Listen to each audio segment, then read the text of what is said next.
돈 없으면 뭐라도 벗어나, 이 새끼야! 지하철 2호선 객차 한 고등학생의 목소리가 차갑게 울려 퍼졌습니다. 4명의 교복 입은 학생들이 구석에 몰린 한 아이를 둘러싸고 있었고 그 아이의 입술은 파랗게 질려 있었습니다. 형, 진짜 돈 없어요. 오늘 아침에 다 썼어요. 떨리는 목소리. 그 순간 저는 알았습니다. 이건 장난이 아니라고. 그리고 이 선택이 제 인생을 완전히 바꿔놓을 줄은 그때는 몰랐습니다. 여기서 잠깐 무료로 할 수 있는 가장 큰 응원. 구독과 좋아요로 함께 해주세요. 지난 영상에서 아기와 엄마를 살려주세요. 선처를 부탁드립니다. 라고 해주신 김은자님 정말 감사합니다. 남겨주신 한마디 한마디가 정말 큰 힘이 되었답니다. 2025년 4월 12일 토요일 오전 10시였습니다. 3년 만에 받은 휴가였죠. 강민지 상사, 육군 특전사 제707 특수임무대대 소속. 저는 오늘만큼은 군인이 아닌 평범한 27살 여자로 살고 싶었습니다. 명동역 2번 출구를 나서자 봄 햇살이 얼굴을 간지럽혔습니다. 3년 동안 특전사 훈련장과 작전 지역만 오가던 제게 이 평범한 서울거리가 낯설게 느껴졌죠. 휴대폰을 꺼내 시간을 확인했습니다. 10시 5분 고등학교 동창인 수진이와 10시 30분에 만나기로 했으니 시간 여유가 있었습니다. 오늘은 군인 강민지가 아니야. 그냥 민지로 살자. 혼잣말을 중얼거리며 거리를 걸었습니다. 쇼핑하는 사람들, 카페에서 수다 떠는 친구들, 연인들의 데이트 모습이 평화로웠죠. 이 평화를 지키는 게 제 임무라는 생각에 뿌듯함이 올라왔습니다. 명동 거리를 천천히 걸으며 화장품 가게 앞에서 립스틱 테스터를 발라보고 옷가게 쇼윈도를 구경했습니다. 전투복과 군화만 신던 제게 화사한 원피스와 하이힐이 마치 다른 세계의 물건처럼 느껴졌죠. 하지만 거울에 비친 제 모습은 여전히 군인이었습니다. 짧게 자른 머리, 햇볕에 그을린 피부, 탄탄한 어깨 근육. 아무리 민간인 옷을 입어도 군인 티가 확연했습니다. 뭐 어쩔 수 없지. 이게 나니까 10시 20분 지하철을 타기 위해 명동역으로 다시 들어갔습니다. 수진이가 홍대에서 기다린다고 했거든요. 개찰구를 통과하고 2호선 플랫폼으로 내려갔죠. 토요일 오전이라 그런지 지하철은 그리 붐비지 않았습니다. 열차가 들어오고 저는 비교적 한산한 객차 끝자리에 앉았습니다. 시청역 을지로 입구역을 지나며 창밖을 멍하니 바라봤습니다. 터널의 어둠과 역의 불빛이 반복되는 풍경이 최면처럼 편안했죠. 을지로 3가역에서 문이 열렸습니다. 그때였습니다. 교복 입은 고등학생 5명이 왁자지껄 떠들며 올라탔습니다. 키가 큰 학생들이었고 머리 스타일과 옷차림새가 예사롭지 않았죠. 교복 바지는 헐렁하게 내려 입었고 셔츠는 단추를 풀어 헤친 채였습니다. 아, 요즘 애들 스타일이구나. 별다른 생각 없이 고개를 돌렸습니다. 하지만 뭔가 이상했습니다. 그들 사이에 한 명의 학생이 더 있었는데 그 아이만 유독 조용했죠. 고개를 숙인 채 가방을 꼭 껴안고 있었고 다른 아이들에게 둘러싸여 있었습니다. 야, 준호야. 오늘 돈 가져왔지? 키 큰 학생이 말했습니다. 반말이었지만 협박하는 듯한 톤이었죠. 형, 저 오늘은 진짜 준호라고 불린 학생이 작게 대답했습니다. 목소리가 떨리고 있었습니다. 처음엔 그냥 장난인 줄 알았습니다. 친한 친구들끼리 농담하는 거라고 생각했죠. 저도 학창 시절에 친구들이랑 그런 식으로 놀았으니까요. 하지만 뭔가 달랐습니다. 준호의 표정이요. 그 아이의 눈에 공포가 가득했습니다. 동대문역 사문화공원역을 지나며 저는 슬쩍 그쪽을 관찰했습니다. 특전사 훈련 중 적 동태 파악 훈련을 수백 번 받았던 터라 자연스럽게 상황을 분석하게 되더군요. 가해자로 보이는 학생 4명, 키 175cm 이상, 체격 건장함, 나이 추정 17세. 피해자로 보이는 학생 1명, 키 165cm, 왜소한 체격, 극도로 긴장한 상태. 주변 승객들도 그 상황을 인지하고 있었습니다. 하지만 모두 눈을 피하거나 휴대폰만 들여다보고 있었죠. 야, 박준호. 어제도 돈 안 가져왔다며? 오늘도? 다른 학생이 준호의 어깨를 툭툭 쳤습니다. 겉보기엔 친근한 제스처였지만 준호가 움찔하는 게 보였습니다. 형, 죄송해요. 어머니가 용돈을. 어머니? 푸아, 얘 봐. 아직도 엄마 용돈 받았으냐? 웃음소리가 차갑게 울렸습니다. 저는 자리에서 일어나야 하나 망설였습니다. 아냐. 괜히 나섰다가 오해받을 수도 있어. 그냥 친구들끼리 장난일 수도 있고. 하지만 제 직감이 말하고 있었습니다. 이건 장난이 아니라고. 동대문 운동장역, 신당역을 지나며 상황은 점점 심각해졌습니다. 야, 가방 열어봐. 키 큰 학생이 준호의 가방을 잡아당겼습니다. 형, 안에 아무것도 없어요. 그래, 확인해 볼까? 그들은 준호의 가방 지퍼를 강제로 열었습니다. 책과 필통이 바닥에 우르르 쏟아졌죠. 오, 이게 뭐야? 아이폰 최신형이네. 한 학생이 준호의 휴대폰을 빼앗았습니다. 형, 그건. 야, 이거 얼마짜리야? 150만 원? 와, 부자네 부자야.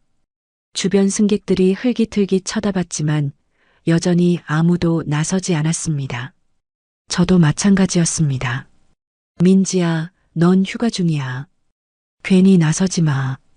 이건 내 일이 아니야. 하지만 손은 이미 주먹을 쥐고 있었습니다. 3년간의 특전사 훈련이 몸에 각인되어 있었죠.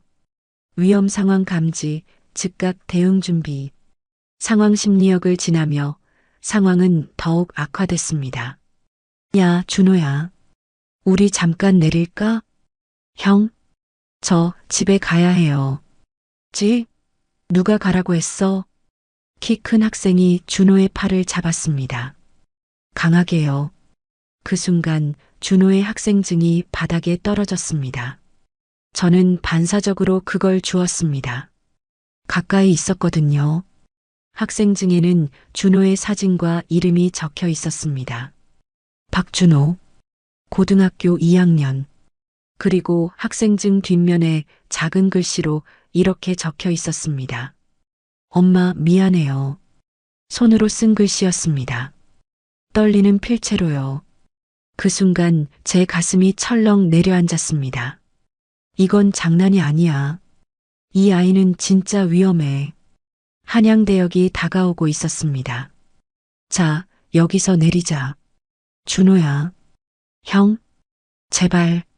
준호의 목소리에 울음이 섞여 있었습니다. 저는 더 이상 참을 수 없었습니다. 자리에서 일어섰죠. 하지만 그 순간 열차가 한양대역에 도착했고 문이 열렸습니다. 4명의 학생이 준호를 끌고 내리기 시작했습니다. 형, 싫어요. 놔주세요. 준호의 비명이 객차 안에 울렸습니다. 주변 승객들은 여전히 모른 척했습니다. 누군가 112에 신고하세요. 누군가 말려야죠. 하지만 아무도 움직이지 않았습니다. 그리고 저도 그중 한 명이었습니다. 문이 닫히기 시작했습니다. 삐삐삐 마이너스 출발 경고음이 울렸습니다. 그 순간 준호와 눈이 마주쳤습니다. 그 아이의 눈에서 눈물이 흘러내리고 있었습니다. 도와주세요. 말로 하지는 않았지만 그 눈빛이 제게 말하고 있었습니다. 그리고 저는 결정했습니다. 출발하는 열차의 문 사이로 몸을 비집고 뛰쳐나갔습니다. 잠깐만. 제 목소리가 플랫폼에 울려 퍼졌습니다. 4명의 학생과 준호가 일제히 저를 돌아봤습니다. 그리고 이 선택이 제 인생을 완전히 바꿔놓을 줄은 그때는 몰랐습니다. 플랫폼에 내린 순간 차가운 공기가 얼굴을 때렸습니다. 일진으로 보이는 4명의 학생이 준호를 둘러싼 채 에스컬레이터 쪽으로 걸어가고 있었습니다. 준호는 계속 뒤를 돌아보며 저를 쳐다봤죠. 그 눈빛에는 간절함이 가득했습니다. 잠깐, 제 목소리에 4명이 일제히 멈춰섰습니다. 천천히 그들에게 다가갔습니다. 심장이 빠르게 뛰고 있었지만 표정은 차분하게 유지했죠. 특전사 훈련 중 배운 것 중 하나가 바로 이것이었습니다. 적 앞에서는 절대 두려움을 보이지 말 것. 뭐야, 누구세요? 키가 가장 큰 학생이 저를 위아래로 훑어봤습니다. 177cm쯤 되어 보였고 교복 셔츠 밑으로 근육이 은은하게 드러났죠. 체육관에서 운동하는 타입이었습니다. 학생, 저 친구 좀 놔줘요. 최대한 부드럽게 말했습니다. 일단 대화로 해결하려고 했죠. 아줌마가 누군데? 우리 엄마도 아니고. 아줌마라니. 겨우 27살인데.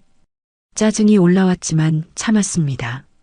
이건 감정 싸움이 아니니까요. 저의 우리 친구거든요. 친구들끼리 장난치는 건데 왜 끼어들어요? 다른 학생이 비웃으며 말했습니다. 165cm 정도의 키에 날카로운 인상이었죠. 친구가 저렇게 울먹이나? 장난으로 안 보이는데요. 저 학생이 싫다고 하잖아요. 싫다고? 준호야, 너 싫어? 키 큰 학생이 준호의 어깨를 강하게 잡으며 물었습니다. 위협하는 톤이었죠. 준호는 고개를 떨구고 아무 말도 하지 못했습니다. 두려움에 얼어붙은 표정이었습니다. 봐요. 안 싫대요. 그러니까 아줌마는 가던 길이나 가세요. 학생들이 다시 돌아서려 했습니다. 안 돼. 여기서 놔주면 저 아이는 더 큰 위험에 처할 거야. 잠깐만요. 경찰 부를 거예요. 제가 휴대폰을 꺼내자 분위기가 급변했습니다. 야, 이 아줌마가 지금 협박하네. 키 큰 학생이 제게 한 발짝 다가왔습니다. 위협적인 자세였죠. 하지만 저한테는 통하지 않았습니다. 3년간 특전사 훈련을 받으며 더 위험한 상황들을 수없이 겪었으니까요. 협박이 아니라 신고예요. 학생들이 저 친구를 강제로 데려가려고 하잖아요. 강제로? 우리가 언제? 지금 하고 있잖아요. 긴장감이 흘렀습니다. 주변에 사람들이 지나다니며 슬쩍 쳐다봤지만 여전히 아무도 개입하지 않았죠. 모두 자기 일이 아니라고 생각하는 것 같았습니다. 아줌마, 우리 형 아버지가 누군지 알아요? 국회의원이거든요. 날카로운 인상의 학생이 말했습니다. 권력을 내세우며 협박하는 거였죠. 국회의원? 그래서 뭐? 상관없어요. 잘못은 잘못이에요. 와, 진짜 미쳤네. 태준아, 그냥 가자. 이 아줌마 정신병자야. 그들은 다시 준호를 끌고 에스컬레이터로 향했습니다. 저는 그들을 따라갔습니다. 포기할 수 없었거든요. 대합실로 올라온 학생들은 준호를 남자 화장실 쪽으로 끌고 갔습니다. 사람들이 오가는 대합실과 달리 화장실은 비교적 한산했죠. 이건 정말 위험해. 저기 들어가면 뭘 당할지 몰라. 저는 빠르게 112에 전화를 걸었습니다. 네, 112입니다. 신고합니다. 한양대역에서 고등학생들이 다른 학생을 강제로 데려가고 있어요. 지금 화장실로 들어갔는데 위치가 한양대역 맞으신가요? 몇 번 출구 쪽인가요? 경찰과 통화하는 사이에도 저는 화장실 입구에서 귀를 기울였습니다. 안에서 소리가 들렸습니다. 야, 오늘 얼마 가져왔어? 형? 진짜 돈 없어요. 없긴 뭐가 없어. 어제도 그랬잖아. 우리가 호구로 보여? 펑 마이너스. 둔탁한 소리가 들렸습니다. 누군가를 때리는 소리였죠. 으윽. 준호의 신음소리가 새어나왔습니다. 그 순간 제 머릿속에 15년 전 기억이 번개처럼 스쳐 지나갔습니다. 2010년 제가 12살이었을 때였습니다. 중학교 1학년. 키가 작고 말수가 적었던 저는 일진 언니들의 표적이 됐죠. 야, 강민지. 오늘 매점에서 빵 사와. 언니, 저 돈 없어요. 없으면 빌려서라도 사와. 알았지? 매일 반복되는 괴롭힘이었습니다. 돈을 빼앗기고 심부름을 강요당하고 화장실에 끌려가 맞기도 했죠. 가장 기억에 남는 건 어느 겨울날이었습니다. 학교 옥상으로 끌려갔고 눈 내리는 추운 날씨에 1시간 동안 무릎 꿇고 있어야 했습니다. 미안하다고 해봐. 죄송해요. 크게. 죄송합니다. 눈물이 흘렀지만 소리내어 울 수 없었습니다.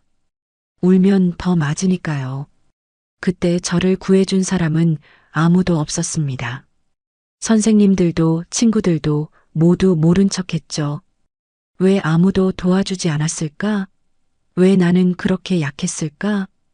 그 질문이 저를 특전사로 만들었습니다.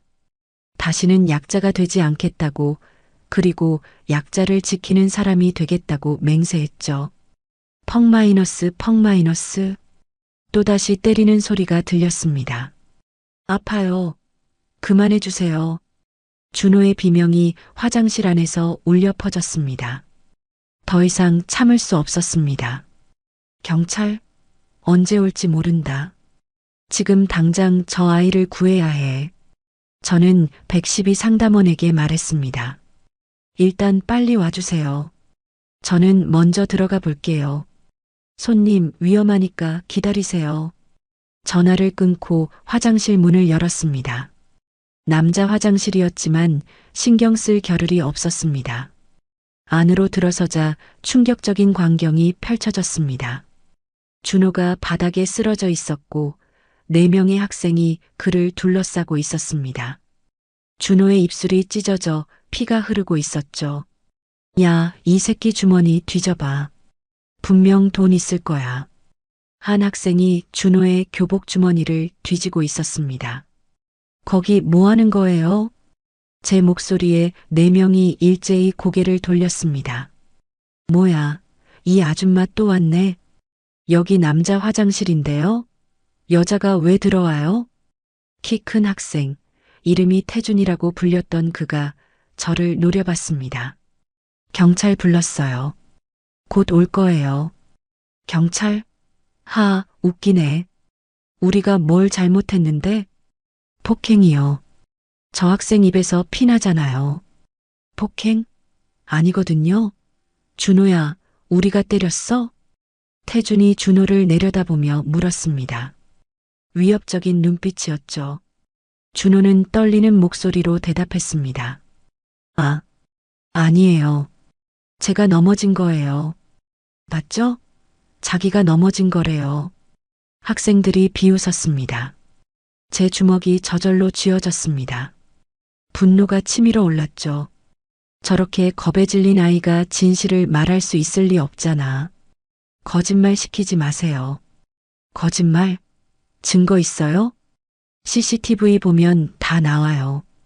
여기 화장실엔 CCTV 없거든요. 몰랐어요? 태준이 한 발짝 제게 다가왔습니다. 아줌마, 이제 그만 가요. 안 그러면 우리가 아줌마를 불법 침입으로 신고할 거예요. 위협이었습니다. 하지만 저는 물러서지 않았죠. 저 학생 보내주세요. 그럼 저도 갈게요. 우리 친구를 왜 보내요? 친구면 저렇게 때리나요? 때린 거 아니라니까요. 태준의 목소리가 높아졌습니다. 그 순간 다른 학생 하나가 제 어깨를 밀었습니다. 아줌마, 진짜 나가요. 안 그러면 밀린 건 아니었습니다. 저는 미동도 하지 않았죠. 3년간의 특전사 훈련이 제 몸을 단단하게 만들어 놨으니까요. 오히려 저를 민 학생이 당황한 표정을 지었습니다. 왜 안 밀려? 그 표정을 보며 저는 깨달았습니다. 이 아이들은 지금까지 자신들이 강하다고 믿어왔구나. 아무도 저항하지 않았으니까. 아무도 맞서지 않았으니까. 그래서 계속 약한 아이들을 괴롭혀온 거야. 이제 그만하세요. 마지막 경고예요. 제 목소리는 낮고 차분했지만 그 안에 단호함이 담겨 있었습니다. 경고. 우리한테 경고를 해? 야, 이 아줌마 진짜. 태준이 제 팔을 잡으려 했습니다. 그 순간 제 몸이 본능적으로 움직였습니다. 특전사 근접 전투 훈련 중 배운 기술. 상대의 손목을 잡아 비틀고 균형을 무너뜨리고 제압하는 일련의 동작이 0.5초 만에 일어났죠. 태준은 순식간에 바닥에 엎드려 있었습니다.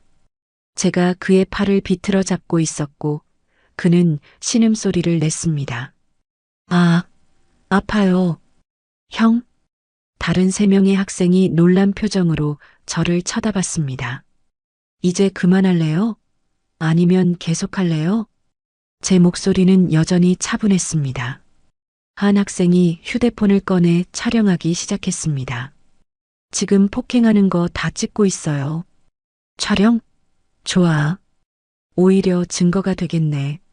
좋아요. 계속 찍으세요. 저 학생 입에서 피 나는 것도 찍어주고요. 태준을 놓아주고 일어섰습니다.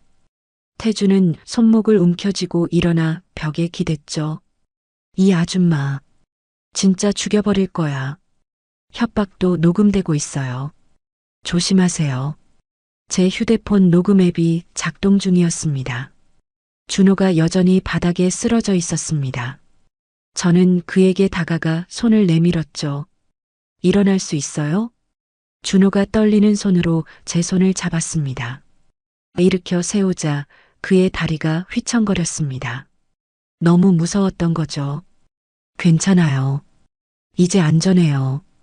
그 순간 밖에서 소리가 들렸습니다. 경찰입니다. 신고받고 왔습니다. 경찰이 도착한 거였습니다. 2명의 경찰관이 화장실 안으로 들어왔고 상황을 빠르게 파악했습니다. 무슨 일입니까? 저 아줌마가 우리를 폭행했어요. 태준이 먼저 소리쳤습니다. 폭행? 아니에요. 저 학생들이 이 친구를 괴롭히고 있었어요. 제가 설명했습니다. 거짓말이에요. 우리가 그냥 친구랑 놀고 있었는데 갑자기 남자 화장실에 쳐들어와서 경찰관이 준호를 쳐다봤습니다. 학생, 사실대로 말해봐. 저 학생들이 때렸어? 준호가 입술을 깨물었습니다. 눈물이 그렁그렁했죠. 대답해, 제발. 진실을 말해줘. 하지만 준호는 고개를 떨구고 말했습니다. 저 혼자 넘어진 거예요. 제 가슴이 철렁 내려앉았습니다. 아니야. 왜 거짓말을 해? 이 순간이 진실을 말할 기회인데. 학생, 입에 피 나는데 혼자 넘어진 거라고? 경찰관이 다시 물었습니다. 준호는 아무 말도 하지 못했습니다. 맞죠? 저 아줌마가 일방적으로 폭행한 거예요. 우리 형 손목 봐요. 다 빨개졌잖아요. 태준이 손목을 경찰관에게 보여줬습니다. 제가 제압하면서 생긴 자국이 선명하게 남아 있었죠. 여기 남자 화장실인데 여자가 불법 침입한 것도 문제고요. 경찰관이 저를 쳐다봤습니다. 눈빛이 차가워졌죠. 신고하신 분이세요? 네. 저 학생들이 이 친구를 괴롭히는 걸 봐서 그래서 직접 폭력을 행사한 겁니까? 폭력이 아니라 제지한 거예요. 저 학생이 제 팔을 먼저 잡으려고. 일단 파출소로 같이 가시죠. 정확한 조사가 필요할 것 같습니다. 경찰관의 말에 저는 당황했습니다. 내가 조사를? 내가 잘못한 게 뭐가 있는데? 하지만 다른 경찰관이 제 신분증을 요구했고 저는 군인 신분증을 보여줬습니다. 군인이시네요? 네. 육군 특전사 소속입니다. 경찰관의 표정이 묘해졌습니다. 특전사요? 그래서 저렇게 쉽게 제압한 거군요. 저는 정당방위. 일단 파출소에서 이야기하시죠. 결국 저는 경찰차에 타게 됐고 학생들도 함께 파출소로 향했습니다. 차 안에서 준호와 눈이 마주쳤습니다. 그 아이의 눈빛에는 미안함과 두려움이 섞여 있었습니다. 저는 아니에요. 저 때문에 이렇게 되셨는데 말하지 않아도 알 수 있었습니다. 하지만 저는 후회하지 않았습니다. 옳은 일을 했으니까. 비록 이렇게 됐지만 적어도 저 아이를 구했으니까. 그런데 이게 제 인생 최악의 결정이 될 줄은 그때는 몰랐습니다. 한양대 파출소는 좁고 답답했습니다. 형광등 불빛이 차갑게 내리쬐는 조사실에 앉아 있자니 제가 피해자가 아니라 가해자가 된 것 같은 기분이 들었죠. 신분증 다시 한번 확인하겠습니다. 최철호 형사가 제 군인 신분증을 찬찬히 들여다봤습니다. 40대 중반쯤 되어 보이는 인상이 각진 남자였습니다. 강민지 상사, 특전사 소속이라 그의 눈빛이 미묘하게 변했습니다. 처음엔 단순한 시민 분쟁 정도로 생각했는데 군인이 개입한 사건이라는 걸 알게 된 거죠. 그래서 학생을 제압한 겁니까? 제압이 아니라 제지했습니다. 저 학생이 제 팔을 먼저 잡으려고 CCTV 확인했는데요. 화장실 안은 안 보이고 밖에서 강민지 씨가 학생들을 따라 들어가는 것만 보이더군요. 최 형사가 노트북 화면을 돌려 보여줬습니다. 확실히 화장실 내부는 촬영되지 않았죠. 안에서 폭행이 일어나고 있었습니다. 저 학생 입에서 피 나는 것도 봤고요. 피해자라는 박준호 학생은 혼자 넘어졌다고 하던데요. 그건 협박 때문에. 협박의 증거가 있습니까? 증거. 그래, 증거가 없구나. 제 휴대폰에 녹음된 것도 제가 들어간 이후의 대화뿐이었습니다. 그 전에 있었던 일들은 증명할 방법이 없었죠. 제 휴대폰의 녹음이 들어봤습니다. 학생들이 부인하면 끝입니다. 오히려 강민지 씨가 남자 화장실에 불법 침입하고 미성년자를 폭행한 정황만 명확하네요. 최 형사의 말이 가슴에 비수처럼 꽂혔습니다. 내가 잘못한 게 뭔데?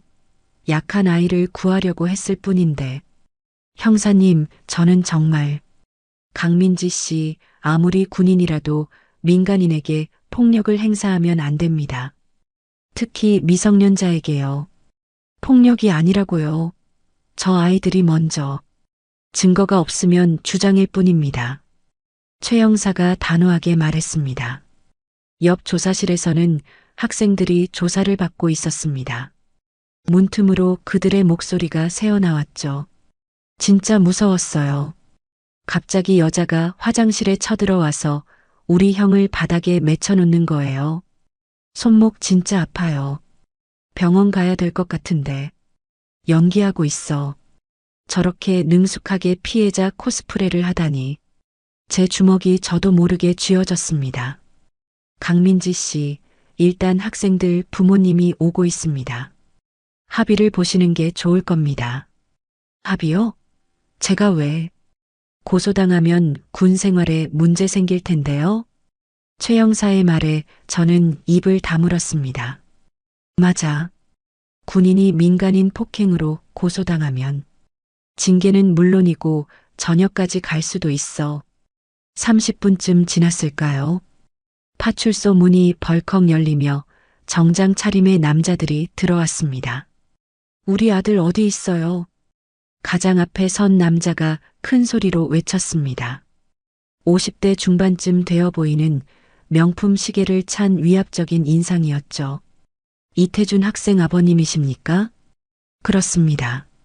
국회의원 이경수입니다. 도대체 무슨 일입니까? 국회의원. 역시 권력이 있었구나. 의원님, 이쪽으로 오시죠. 최 형사가 급히 그를 안내했습니다. 이경수 의원은 조사실로 들어가기 전 저를 한번 훑어봤습니다. 그 눈빛에는 경멸이 담겨 있었죠.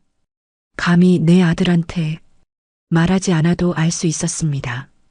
다른 학부모들도 속속 도착했습니다. 모두 잘 사는 집 자녀들인 게 분명했죠. 명품 가방에 고급차 키를 들고 있었으니까요. 경찰서로 데려가지 그래요. 우리 아들 손목에 멍들었다고요. 한 어머니가 소리쳤습니다. 저는 의자에 앉아 그 광경을 지켜봤습니다. 무력한 제 자신이 한심하게 느껴졌죠. 그때 제 휴대폰이 울렸습니다. 부대에서 온 전화였습니다. 가슴이 철렁 내려앉았습니다. 벌써 부대에 통보된 거야? 여보세요. 강민지 상사? 나 작전과장이야.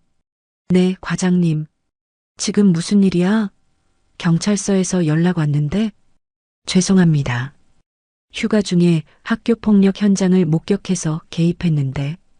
개입? 민간인 사건에? 그것도 미성년자? 작전과장의 목소리가 차갑게 식었습니다. 과장님 상황이. 일단 처리하고 복귀해. 보고서 작성하고. 이거 징계감이야, 알지? 네. 전화가 끊겼습니다. 징계. 제가 가장 두려워하던 단어였죠. 3년간 땀 흘려 쌓아온 군 경력이 한순간에 무너질 수도 있다는 생각에 아찔했습니다. 그때 조사실 문이 열리며 최 형사가 나왔습니다. 강민지 씨, 학부모들이 합의를 원합니다. 합의요? 치료비와 합의금 200만 원을 지급하면 고소하지 않겠답니다. 200만 원. 제 한 달 월급의 거의 전부였습니다. 제가 왜 돈을 내야 합니까? 저는 잘못한 게 고소당하면 더 복잡해집니다. 군인 신분이시니까 더 문제되고요. 최 형사가 낮은 목소리로 말했습니다. 협박이 아니라 조언처럼 들렸지만 결국 같은 얘기였죠. 합의하라. 그게 너한테 이득이야. 생각 좀 해보겠습니다. 빨리 결정하세요. 학부모들이 기다리고 있습니다. 저는 의자에 앉아 고민했습니다.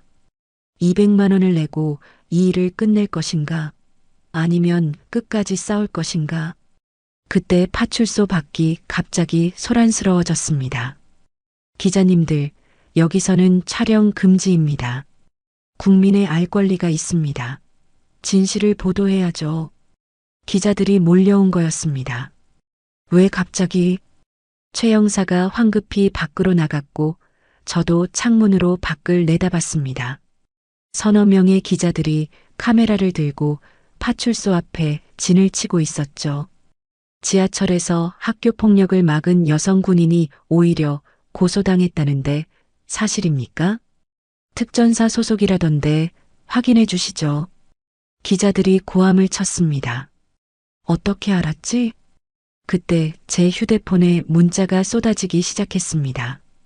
친구들, 동기들, 심지어 모르는 번호들에서도 연락이 왔죠. 한 친구의 문자를 열어봤습니다. 민지야, 너 지금 인터넷에 떴어. 영상 봤는데 완전 멋있더라. 영상? 무슨 영상? 링크를 클릭하자 영상이 재생됐습니다. 지하철 안에서 촬영된 영상이었습니다. 일진들이 준호를 괴롭히는 장면, 제가 열차 문 사이로 뛰어나가는 장면이 선명하게 담겨 있었죠. 제목은 이랬습니다. 여성 특전사, 일진으로부터 학생 구하다. 조회수가 실시간으로 올라가고 있었습니다.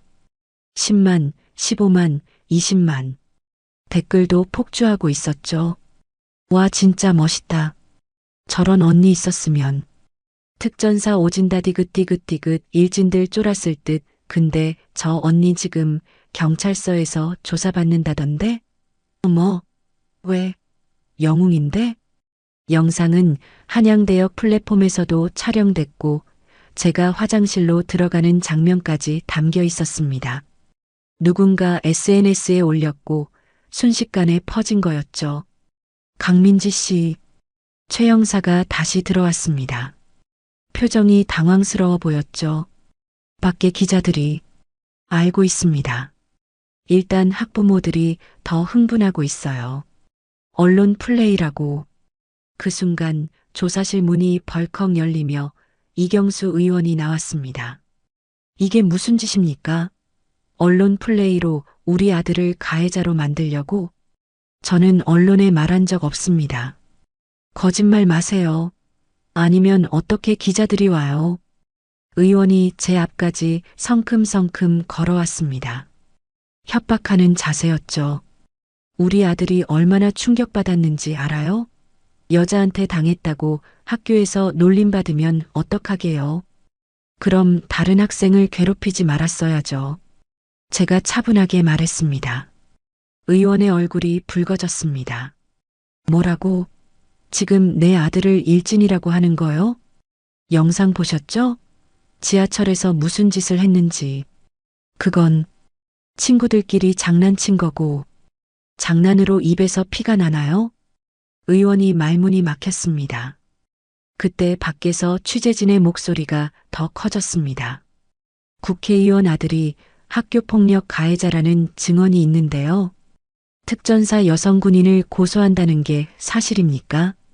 의원의 얼굴이 창백해졌습니다. 이건 오히려 역효과네. 저는 그 순간 깨달았습니다. SNS의 힘, 여론의 힘, 그리고 진실은 결국 드러난다는 것을. 의원님, 일단 안으로 들어가시죠. 최 형사가 의원을 조사실로 밀어 넣었습니다. 저는 의자에 앉아 휴대폰을 다시 확인했습니다. 영상 조회수가 50만을 넘어가고 있었고 댓글은 수천 개가 달려 있었습니다. 이거 완전 학교폭력 맞네요. 저 학생 얼굴 봐. 완전 겁먹었잖아. 여군인 오히려 고소당한다고? 이게 나라냐? 국회의원 아들이면 다야? 법 위에 있나? 여론이 제 편으로 돌아서고 있었습니다. 하지만 동시에 불안했습니다. 이렇게 큰일이 될 줄 몰랐어. 그냥 조용히 해결하고 싶었는데 제 휴대폰이 또 울렸습니다. 이번엔 대대장님이었습니다. 강 상사, 지금 무슨 상황이야? 인터넷에 영상이 다 떠 있는데? 대대장님, 죄송합니다. 일단 사태 파악하고 복귀해. 그리고 언론 인터뷰 절대 하지 마.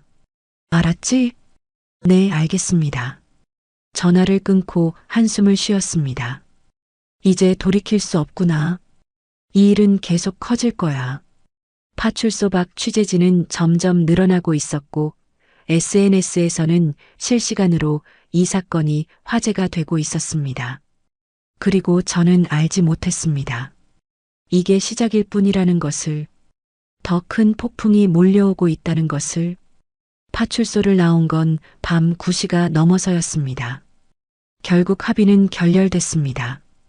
이경수 의원이 고소를 강행하겠다고 선언했고 저는 일단 귀가 조치를 받았죠. 밖으로 나서자 취재진이 일제히 플래시를 터뜨렸습니다. 강민지 상사님, 한 말씀만 해주세요. 학교폭력을 막았는데 오히려 고소당한 심경이 어떠세요? 국회의원 아들이 일진이라는 게 사실입니까? 카메라와 마이크가 제 얼굴 앞으로 쏟아졌습니다. 숨이 막힐 것 같았죠. 죄송합니다. 지금은 말씀드릴 수 없습니다. 고개를 숙이고 재빨리 길을 빠져나갔습니다. 대대장님의 지시가 명확했거든요. 언론 인터뷰는 절대 금지. 택시를 타고 부대로 향하는 동안 휴대폰을 확인했습니다. 영상 조회수가 200만을 넘어섰고 각종 포털 사이트 실시간 검색어 1위에 여성 특전사, 한양대역 학폭, 이경수 의원 아들이 올라와 있었습니다. 댓글을 읽기 시작했죠. 이게 말이 되냐? 영웅을 고소하다니 특전사 누나 응원합니다. 끝까지 싸우세요. 국회의원 아들이라고 다 봐주나? 법 앞에 평등은 어디 갔어? 하지만 반대 의견도 만만치 않았습니다. 아무리 그래도 미성년자한테 폭력은 아니지, 군인이 민간인 때린 건 명백한 월권이야. CCTV도 없는데 일방적으로 일진이라고 몰아가네. 여론이 양분되고 있었습니다. 부대에 도착했을 때는 밤 10시가 넘어 있었습니다. 당직사관이 저를 보더니 난감한 표정을 지었죠. 강상사, 대대장님이 기다리고 계십니다. 지금요? 네. 바로 대대장실로 가시래요. 무거운 발걸음으로 대대장실로 향했습니다. 불이 켜진 문 앞에서 노크를 했죠. 들어오세요. 대대장님은 책상 앞에 앉아 계셨습니다. 모니터에는 제 영상이 재생되고 있었고 표정은 심각했습니다. 강상사 앉으세요. 충성. 죄송합니다. 대대장님. 일단 보고부터 받겠습니다. 정확히 무슨 일이 있었는지 저는 그날의 일을 처음부터 끝까지 설명했습니다. 지하철에서 목격한 괴롭힘, 화장실로 끌려가는 학생, 제가 개입한 이유, 그리고 파출소에서의 일까지. 대대장님은 묵묵히 듣고 계셨습니다. 상사의 의도는 이해합니다. 하지만 문제는 절차입니다. 죄송합니다. 왜 경찰에 신고하고 기다리지 않았습니까? 그 순간에는 아이가 위험하다고 판단했습니다. 화장실 안에서 폭행 소리가 들렸고, 그래도 직접 개입하는 건 월권입니다. 특히 민간인, 그것도 미성년자에게 물리력을 행사한 건. 대대장님이 한숨을 쉬었습니다. 이미 사단장님께도 보고가 올라갔습니다. 군단에도 보고될 예정이고요. 제 가슴이 철렁 내려앉았습니다. 언론에서 난리입니다. 여론은 양분돼 있고 국회의원이 개입돼 있어서 정치적 문제로 비화될 가능성도 있습니다. 대대장님, 일단 내일부터 대기 발령입니다. 조사가 끝날 때까지 훈련 참가 금지, 외출 금지. 대기 발령. 사실상 징계 전 단계였습니다. 그리고 강상사, 개인적으로 조언하자면 합의를 고려해 보세요. 하지만 제가 잘못한 게 이건 옳고 그름의 문제가 아닙니다. 현실의 문제입니다. 국회의원이 상대입니다. 권력 싸움에서 이길 수 있겠습니까? 대대장님의 말이 가슴에 묵직하게 내려앉았습니다. 생활관으로 돌아오니 동기들이 저를 둘러쌌습니다. 민지야, 괜찮아? 너 영상 봤어. 진짜 멋있더라. 근데 고소당했다며? 어떻게? 동기들의 걱정 어린 눈빛이 오히려 마음을 더 무겁게 만들었습니다. 그날 밤 잠이 오지 않았습니다. 침대에 누워 천장을 바라보며 생각했죠. 내가 잘못한 걸까? 나서지 말았어야 했나? 그냥 경찰만 부르고 지켜봤어야 했나? 하지만 그랬다면 준호는 어떻게 됐을까? 더 심하게 다쳤을 수도 있어. 휴대폰이 또 진동했습니다. 이번엔 모르는 번호였죠. 문자 내용을 확인하는 순간 온몸에 소름이 돋았습니다. 잘난 척하더니 꼴 좋네요. 이제 군대에서 쫓겨나겠네. 키읔키읔. 우리 형한테 잘못 건드렸어요. 일진 중 한 명이 보낸 문자였습니다. 어떻게 제 번호를 알았지? 이어서 또 다른 문자가 왔습니다. 군인 주제에 애들한테 손찌검 마냐? 네가 무슨 정의의 사도냐? 짜. 여자가 특전사라고 설친에 키읔키읔 곧 잘릴 텐데. 협박 문자가 계속 쏟아졌습니다. 신고해야 하나? 하지만 이것도 증거가 될까? 다음 날 아침 상황은 더 악화됐습니다. 일어나서 휴대폰을 확인하니 통화 부재중이 30건, 문자가 100건이 넘었습니다. 대부분 모르는 번호였고 응원의 메시지도 있었지만 협박과 비난도 절반을 차지했죠. 여군 주제에 남자애들 때리냐 훈련받았다고 민간인한테 써먹어? 무서워라. 너 같은 년이 군인이라니 나라 망하겠다. 한 통 한 통 읽다가 손이 떨리기 시작했습니다. 그때 동기 수진이가 다가왔습니다. 민지야, 인터넷 보지 마.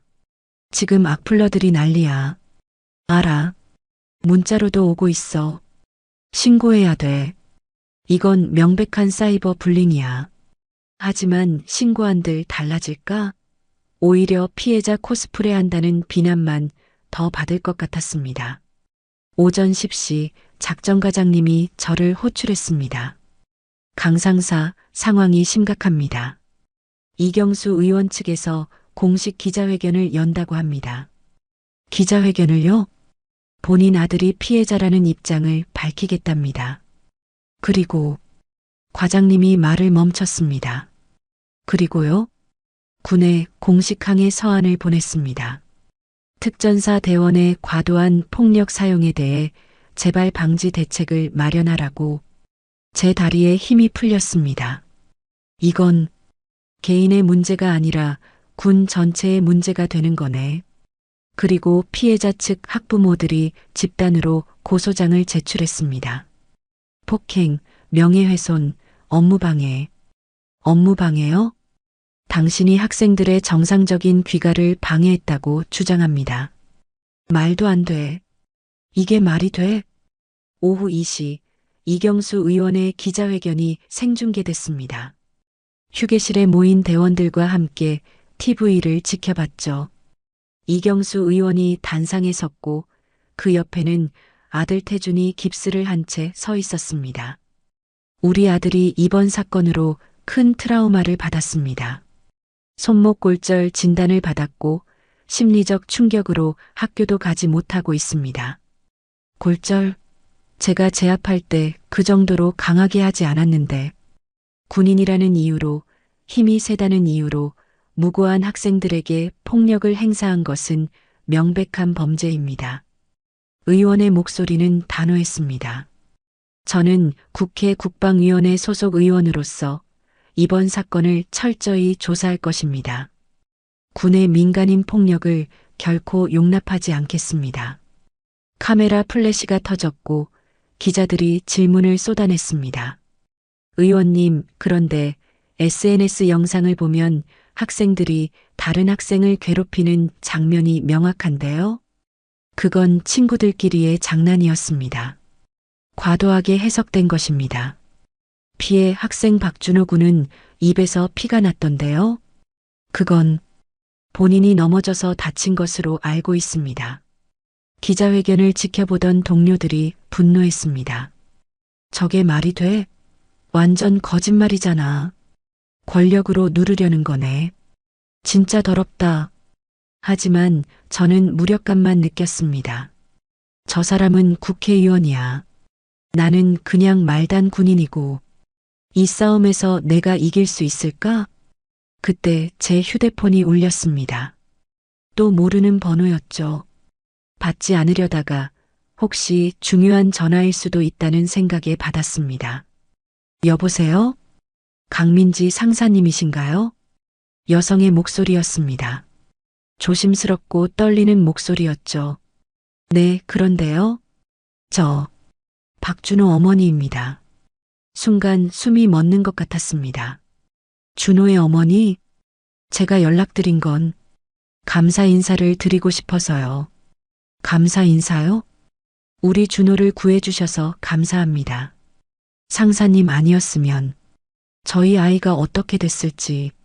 목소리가 떨렸고 울먹이는 소리가 들렸습니다. 어머니, 괜찮으세요?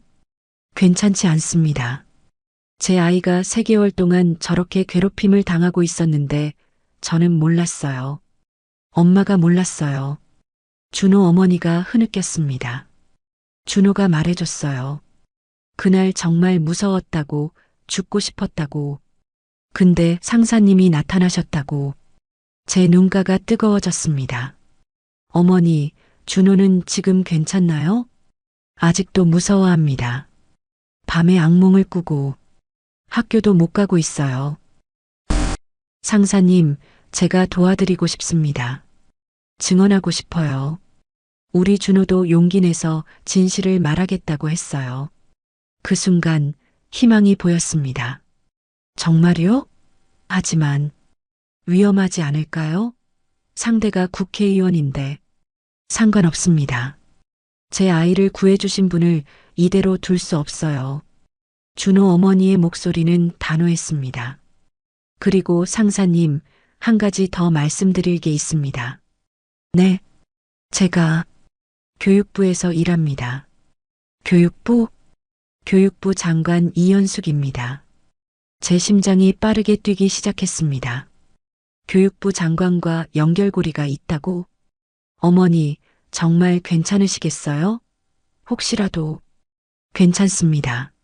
아니, 괜찮지 않아도 해야 합니다. 이건 옳은 일이니까요. 전화를 끊고 나서 저는 한동안 멍하니 서 있었습니다. 상황이 180도 바뀔 수도 있겠어. 하지만 동시에 두려웠습니다.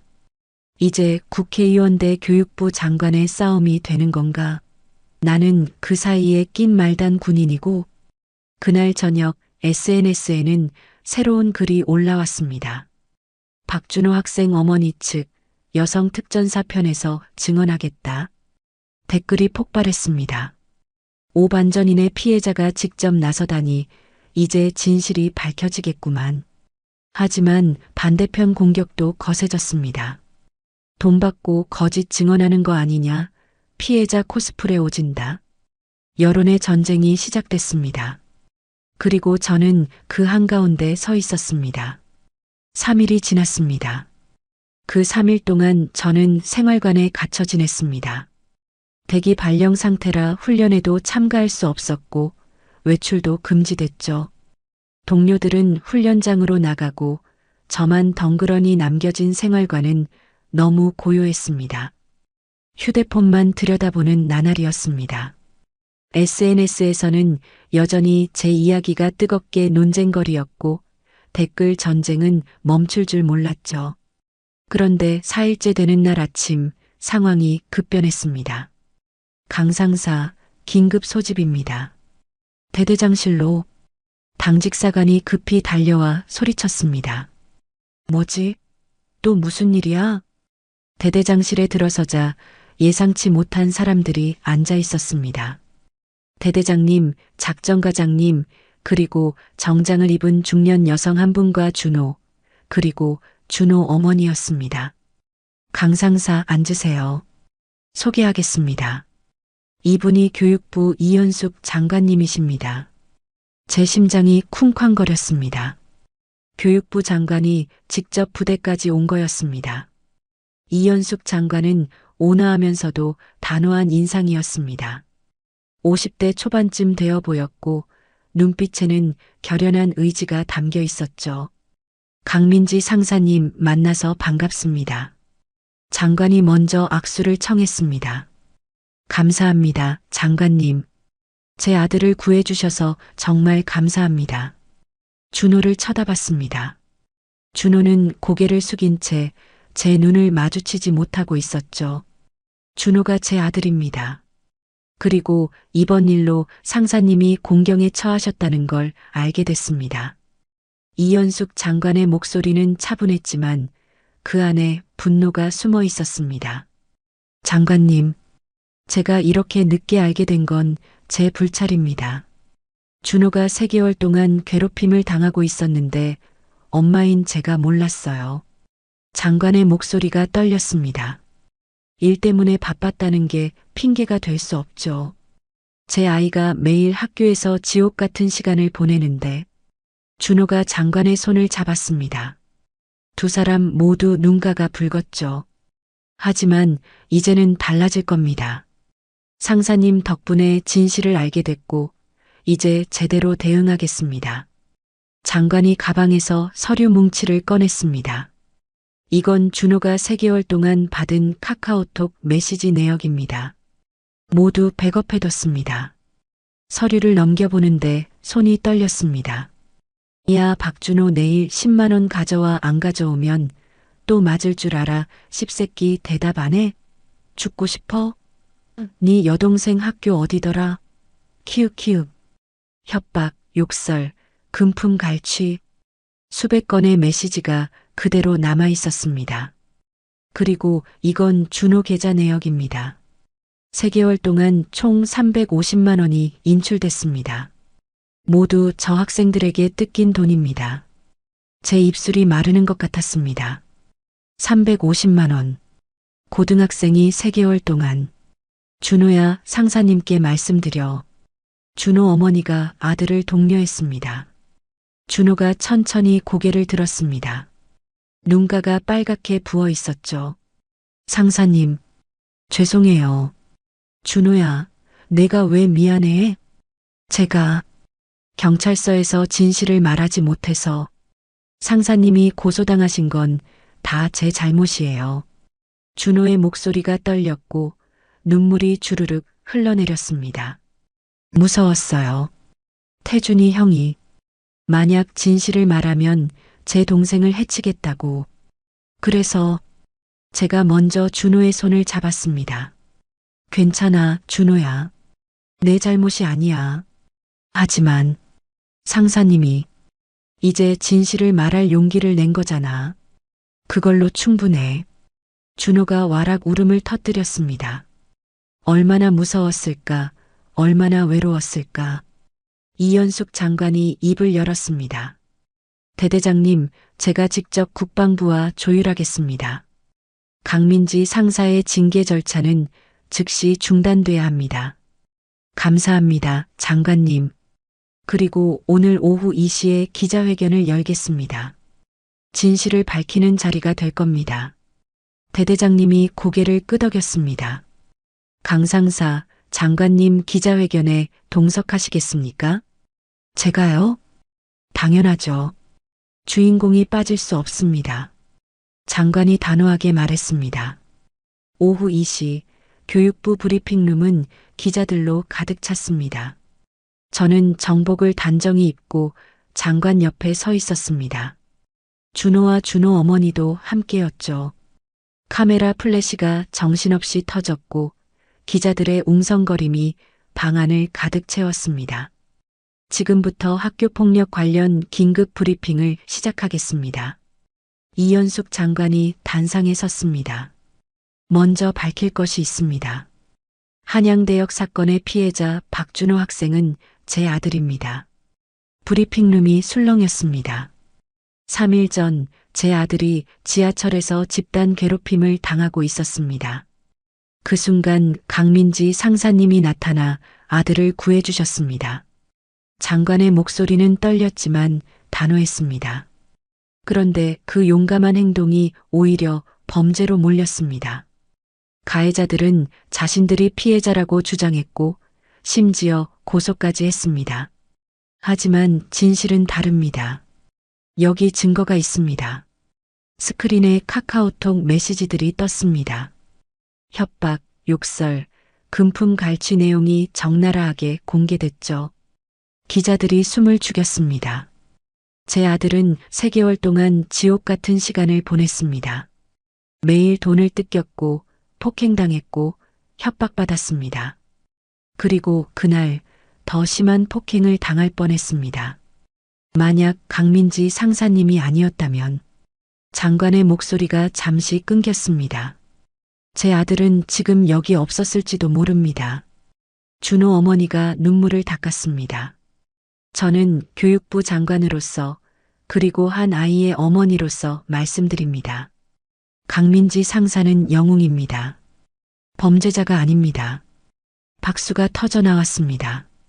그리고 학교폭력 가해자들에 대해서는 엄중히 대응하겠습니다. 부모의 권력이 무엇이든 간에 폭력은 용납될 수 없습니다. 기자들이 일제히 손을 들었습니다. 장관님, 이경수 의원과의 관계는 어떻게 되나요? 개인적 감정은 없습니다. 다만 진실을 밝히는 것뿐입니다. 의원 아들이 일진이라는 게 확인된 건가요? 증거는 충분합니다. 경찰에 모두 제출했습니다. 브리핑이 끝나고 저는 복도에 나와 숨을 고르고 있었습니다. 온몸에서 땀이 흘렀습니다. 수백 개의 카메라 앞에 선다는 게 이렇게 부담스러운 줄 몰랐죠. 그때 휴대폰이 울렸습니다. 대대장님이었습니다. 강상사, 좋은 소식입니다. 국방부에서 징계 절차 중단 지시가 내려왔습니다. 정말요? 그리고 군단장님께서 직접 통화하고 싶어 하십니다. 잠시 후 군단장과 통화가 연결됐습니다. 강상사 수고했습니다. 자랑스럽습니다. 감사합니다, 군단장님. 국민을 지키는 게 우리 군인의 본분입니다. 강상사는 그걸 몸소 실천했습니다. 과분한 말씀입니다. 조만간 표창 수여식이 있을 겁니다. 기대하세요. 전화를 끊고 나서 저는 벽에 기대어 섰습니다. 드디어 끝난 걸까? 하지만 그 생각은 착각이었습니다. 그날 저녁 이경수 의원이 반격에 나섰습니다. 긴급 기자회견을 열고 이렇게 말했죠. 이현숙 장관이 제 아들을 일진으로 몰아가고 있습니다. 이건 명백한 정치 보복입니다. 장관의 아들이 피해자라는 이유로 제 아들을 희생양으로 삼는 겁니다. 저는 국회 차원에서 이 문제를 다루겠습니다. 교육부의 월권을 반드시 바로잡겠습니다. 여론이 다시 흔들리기 시작했습니다. 이거 정치 싸움 되는 거 아니야? 장관 vs 국회의원. 둘 다 권력자인데? 강민지 상사만 샌드위치 신세네. SNS에서는 또다시 논쟁이 불붙었습니다. 그리고 그날 밤 더 충격적인 일이 벌어졌습니다. 밤 11시쯤 생활관에 있는데 갑자기 비상벨이 울렸습니다. 전원 집합, 긴급 상황. 뭐지? 훈련도 아닌데? 급히 밖으로 나가자 대대장님과 헌병들이 서 있었습니다. 강상사, 긴급히 보호 조치가 필요합니다. 보호 조치요? 협박 전화가 들어왔습니다. 강상사를 해치겠다는. 제 얼굴이 창백해졌습니다. 누구한테서요? 아직 추적 중입니다.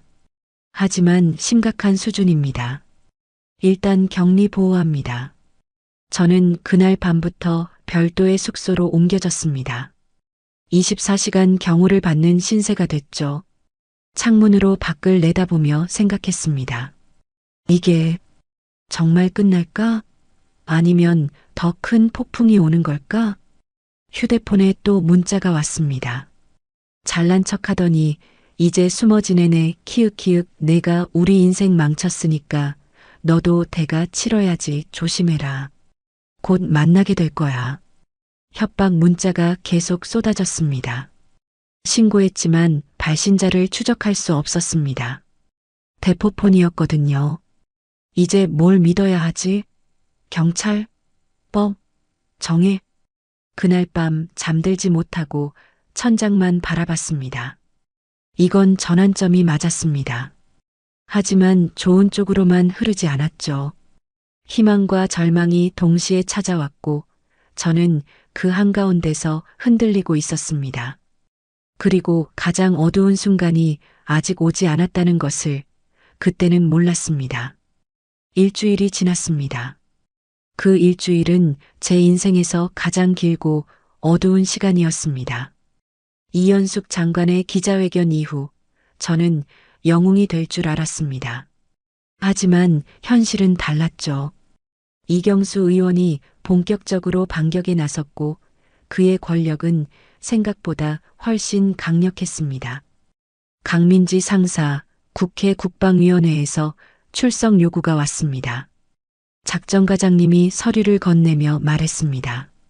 국회에서요? 이경수 의원이 주도하는 청문회입니다.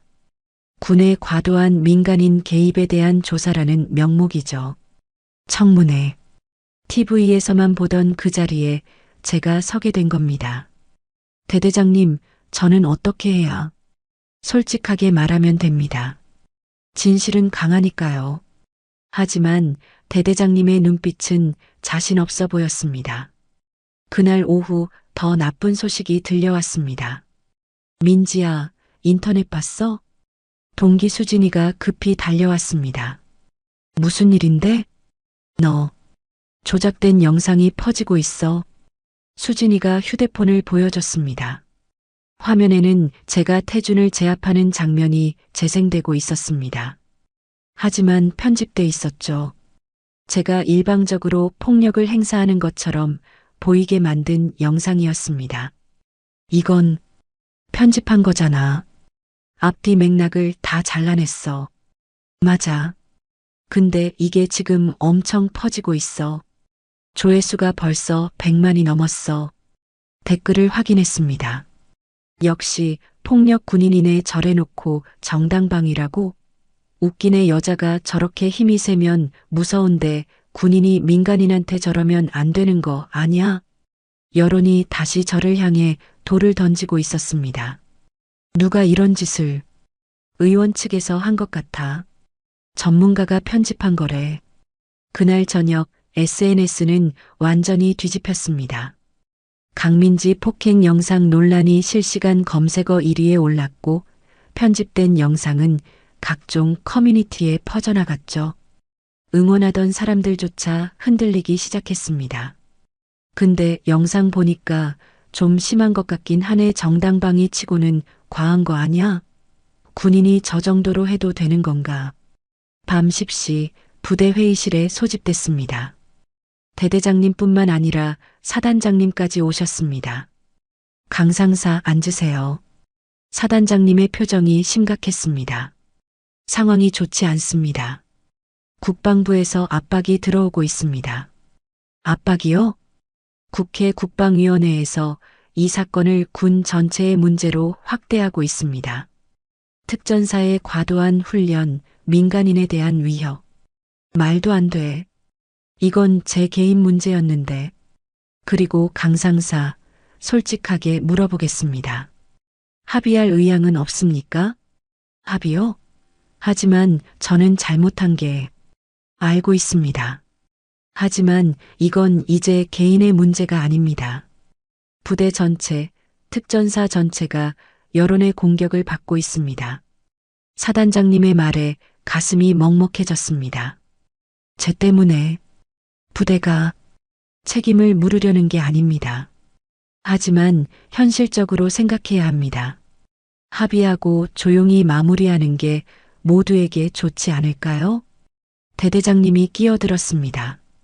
사단장님, 하지만 강 상사가 합의하면 진실을 인정하지 않는 게 되는 거 아닙니까? 진실보다 현실이 중요할 때가 있습니다. 국회의원을 상대로 이길 수 있겠습니까? 침묵이 흘렀습니다. 생각해 보겠습니다. 그렇게 대답하고 나왔지만 머릿속이 복잡했습니다. 생활관으로 돌아오는 길, 동료들의 시선이 예전과 달랐습니다. 저기, 민지야. 한 후임이 조심스럽게 다가왔습니다. 응?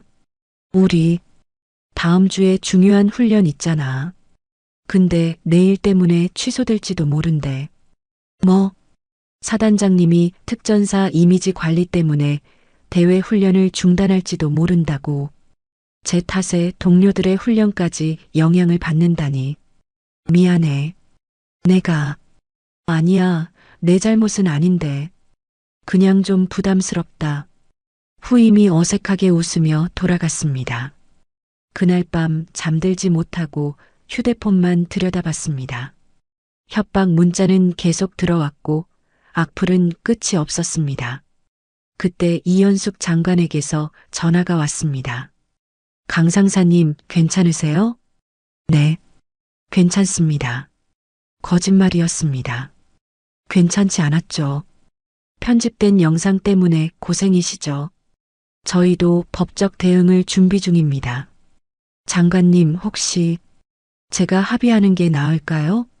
전화기 너머로 장관의 한숨소리가 들렸습니다. 상사님이 판단하실 일입니다. 하지만요?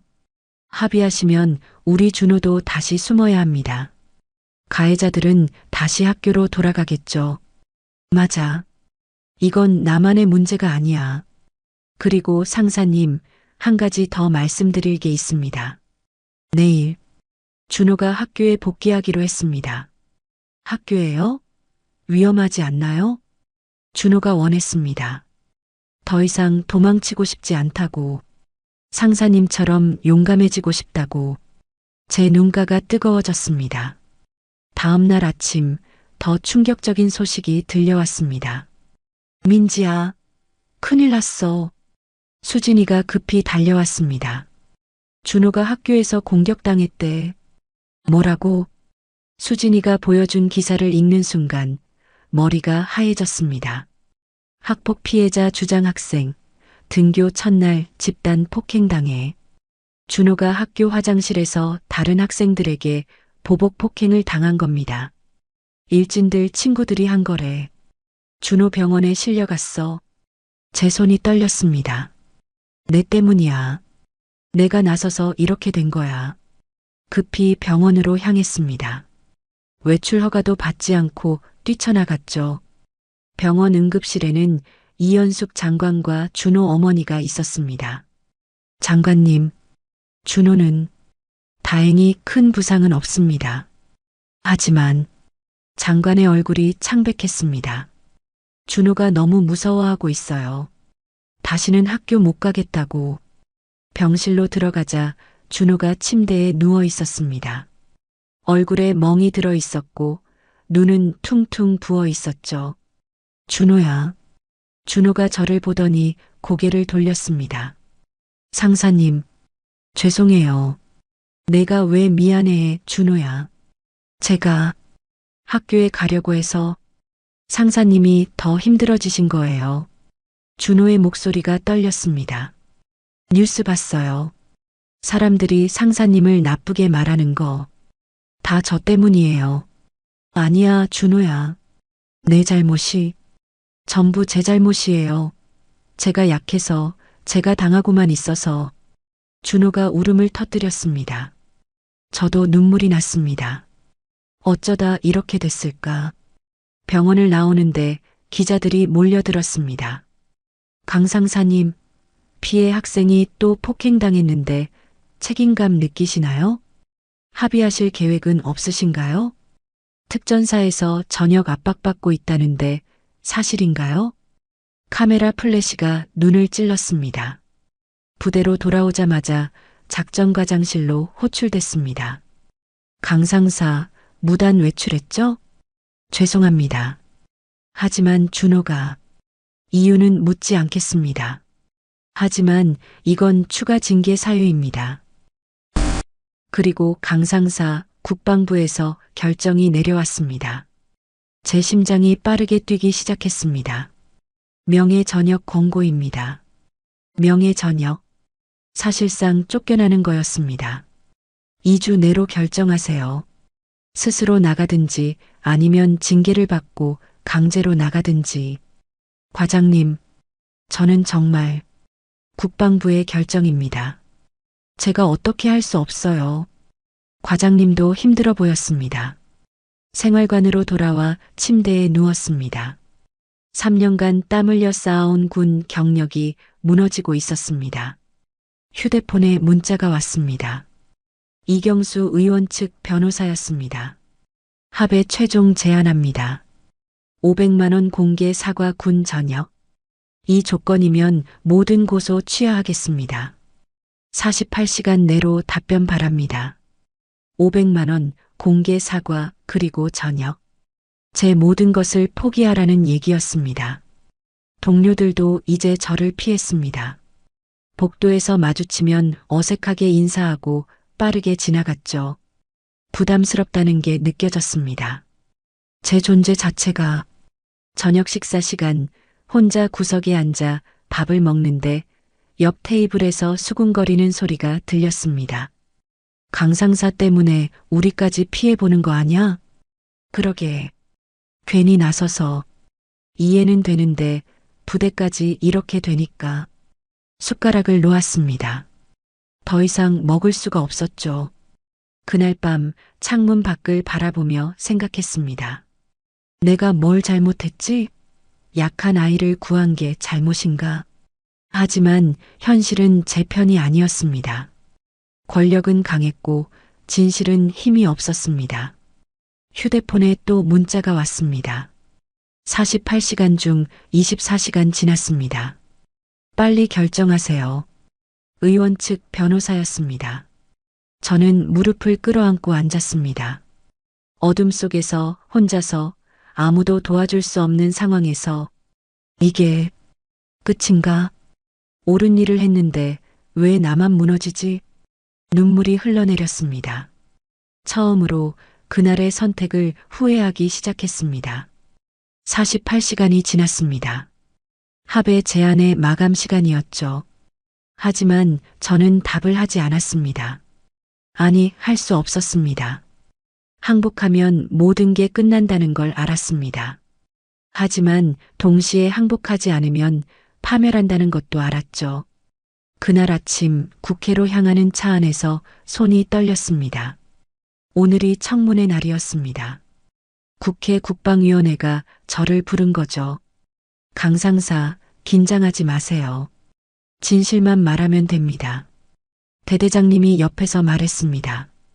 하지만 그분의 목소리도 떨리고 있었습니다.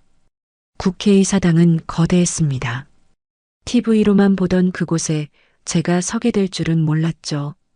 청문회장으로 들어서자 수십 개의 카메라가 일제히 저를 향했습니다. 방청석에는 기자들과 시민들로 가득했고 단상에는 국방위원회 의원들이 앉아 있었습니다. 가운데에 이경수 의원이 보였습니다. 그는 제게 차가운 미소를 보냈죠. 이제 시작이구나. 지금부터 군의 민간인 개입 사안에 대한 청문회를 시작하겠습니다. 위원장이 말했습니다. 먼저 피진술인 강민지 상사, 선서하시겠습니까? 저는 일어나 선서했습니다. 양심에 따라 사실대로 말하고 거짓이 없을 것을 맹세합니다. 좋습니다. 앉으세요. 그럼 이경수 의원님 질의하시죠. 이경수 의원이 일어섰습니다. 강민지 상사, 당신은 4월 12일 한양대역에서 미성년자에게 물리력을 행사했습니까? 예. 하지만 그건 예, 아니오로만 답하세요. 그날 당신이 제압한 학생의 손목에 상처가 남았습니까? 예. 하지만 상황이 역시 예, 아니오로만. 당신은 특전사 훈련을 받은 군인입니까? 예. 그렇다면 당신의 힘이 미성년자보다 월등히 강하다는 것을 알고 있었습니까? 예. 알면서도 물리력을 행사한 겁니까? 그건 의원이 서류를 들어 올렸습니다. 여기 의료 기록이 있습니다. 이태준 학생은 손목 골절로 사주 진단을 받았습니다. 이게 정당방위입니까? 방청석이 웅성거렸습니다. 사주 진단? 그 정도로 강하게 하지 않았는데. 의원님, 그날 상황을 설명드리면. 상황? 상황이 뭐가 중요합니까? 결과가 중요하죠. 당신이 미성년자에게 상해를 입힌 것. 그것만이 팩트입니다. 이경수 의원의 목소리가 청문회장에 울려 퍼졌습니다. 그리고 강 상사, 당신은 왜 경찰을 기다리지 않았습니까? 신고도 했다면서요? 아이가 위험하다고 판단했습니다. 위험? 당신이 판단할 권한이 있습니까?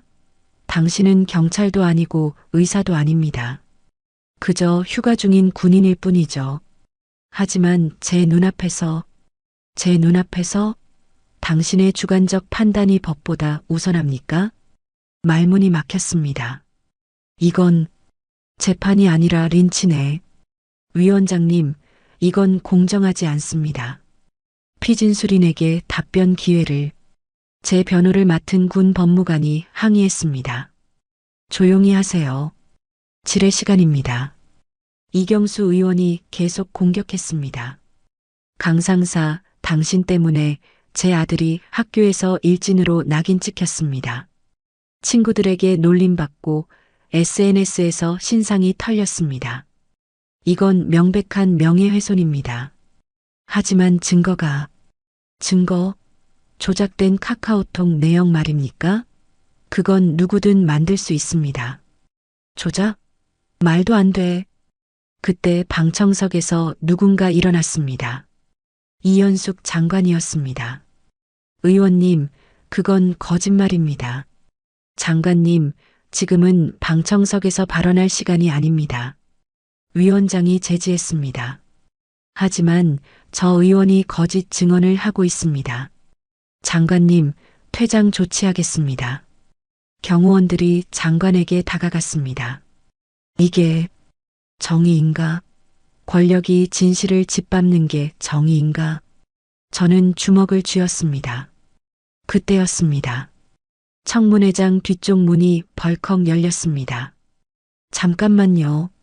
한 목소리가 울려 퍼졌습니다. 모두가 돌아봤습니다. 준호였습니다. 붕대를 감은 채 떨리는 다리로 걸어 들어오고 있었죠. 저기, 학생, 지금은 저 박준호입니다. 피해자입니다. 준호의 목소리가 떨렸지만 분명했습니다. 증언할 게 있습니다. 위원장이 당황한 표정으로 이경수 의원을 쳐다봤습니다. 학생, 지금은 정식 증인 출석 시간이 아닌데 들어주세요. 제발.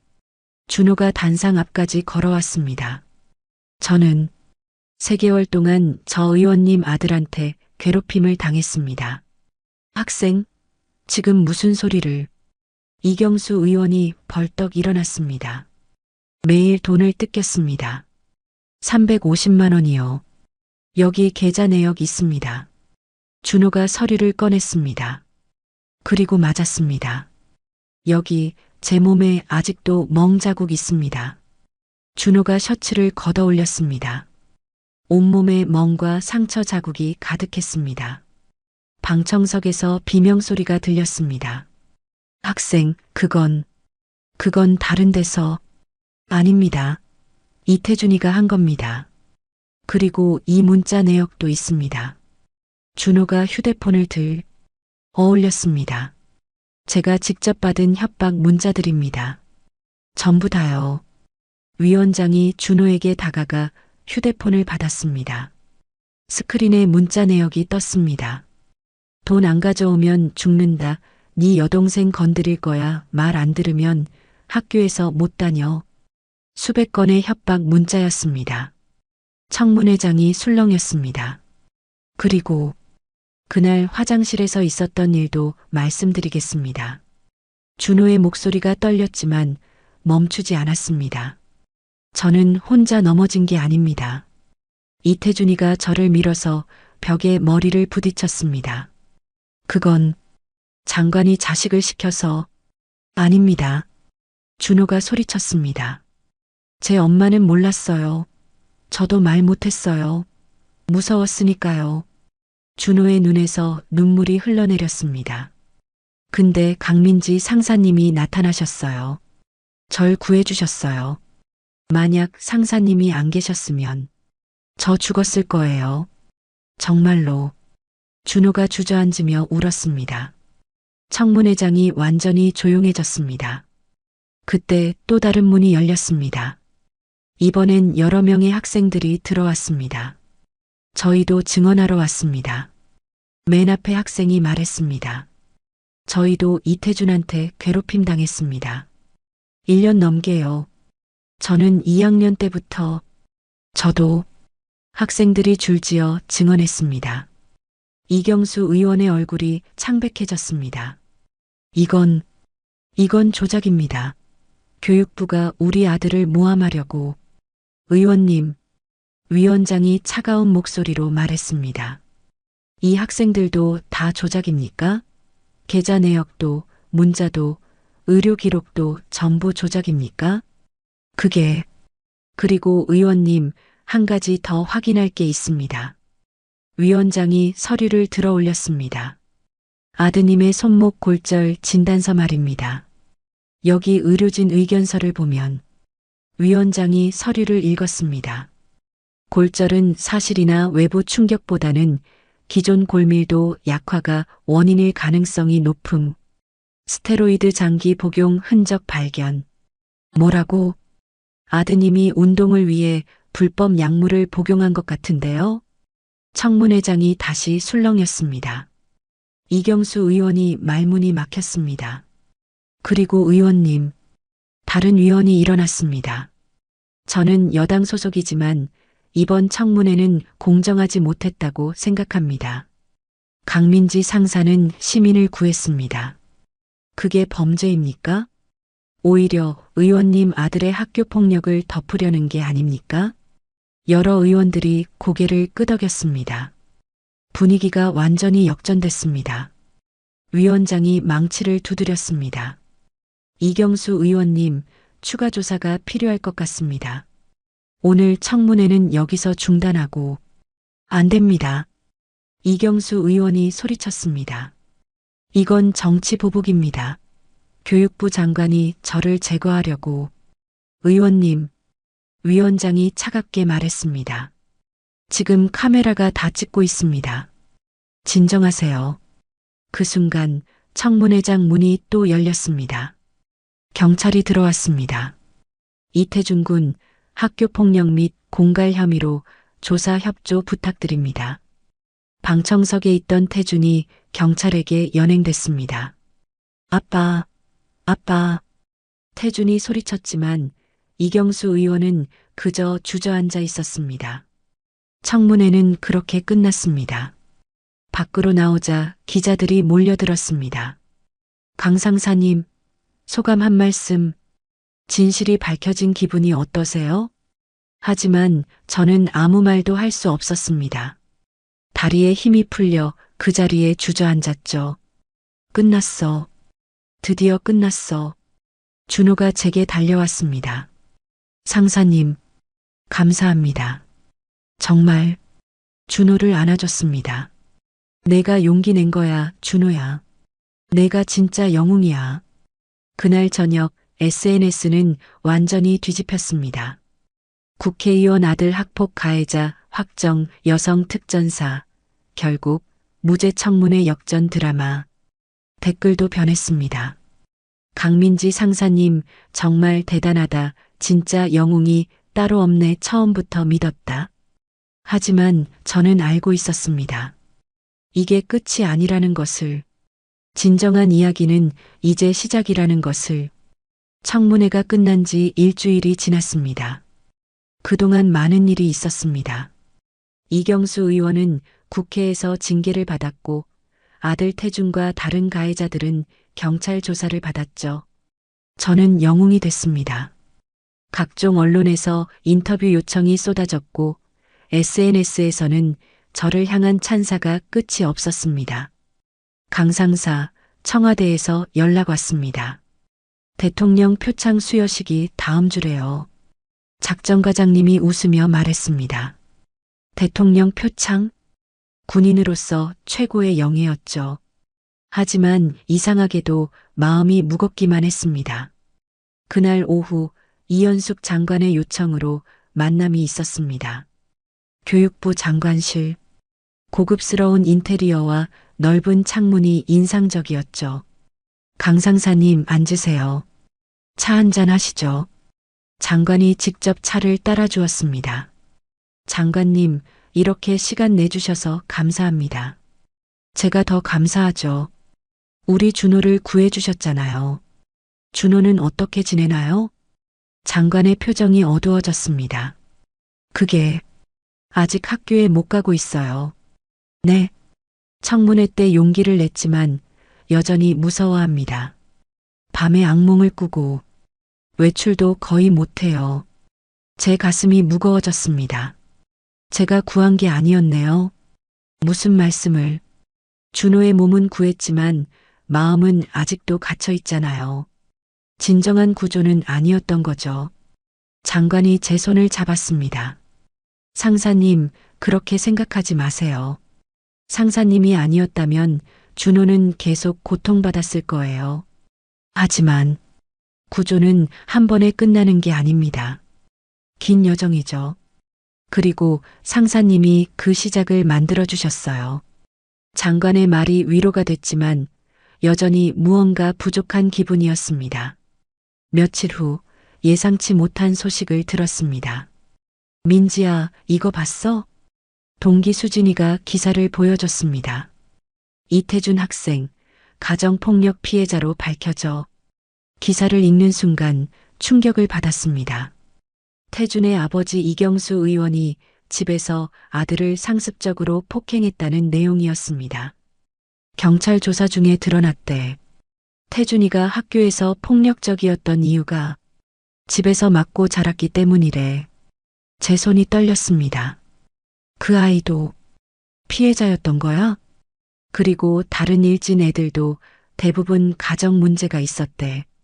부모 이혼, 방임 학대, 가해자와 피해자. 그 경계가 흐려지는 기분이었습니다. 그날 밤 잠들지 못하고 생각했습니다. 나는 태준을 제압했을 때 그가 얼마나 아팠을까? 몸이 아닌 마음이.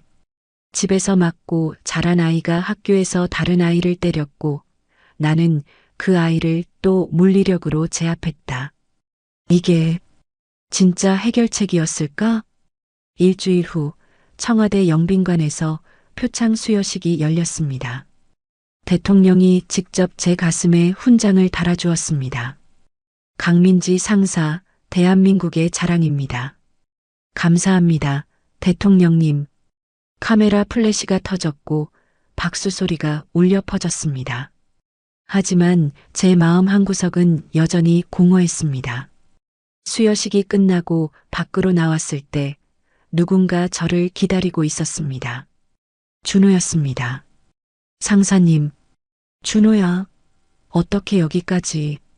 엄마가 데려다 주셨어요. 꼭 뵙고 싶다고 해서. 준호는 여전히 수줍어 보였습니다. 하지만 예전보다는 눈빛이 조금 밝아진 것 같았죠. 상사님, 저 다음 주부터 학교 가기로 했어요. 정말?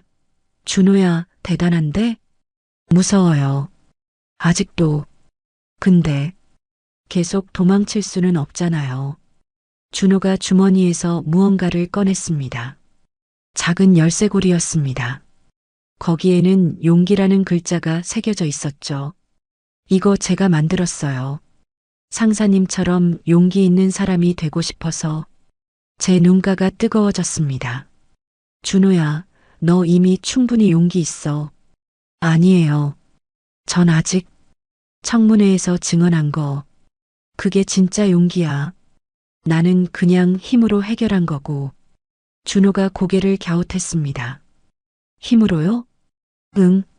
나는 폭력으로 폭력을 막았어. 그게 옳은 방법이었는지 아직도 모르겠어. 하지만 상사님이 아니었으면. 알아. 근데 더 좋은 방법이 있었을 거야. 폭력이 아닌 다른 방법. 준호가 잠시 생각하더니 말했습니다. 상사님, 저는 상사님이 때려서가 아니라 저를 지켜주려고 했다는 게 중요한 것 같아요. 그 말이 가슴에 와닿았습니다. 지켜주려고. 네. 상사님은 저를 혼자 두지 않았어요. 그게 저한테는 가장 큰 힘이었어요. 준호가 제 손을 잡았습니다. 그리고 상사님, 저 이제 상담받기로 했어요. 엄마랑 같이요. 상담? 네. 트라우마 치료받는 거요. 의사 선생님이 시간 걸리겠지만 나아질 수 있대요. 잘 생각했어, 준호야. 그리고요. 저 봉사활동 시작하려고요. 학교폭력 피해자들 돕는 거요. 제가 놀라서 준호를 쳐다봤습니다. 내가 당했으니까 다른 사람들은 안 당했으면 좋겠어요. 그래서 도우려고요. 그 순간 저는 깨달았습니다.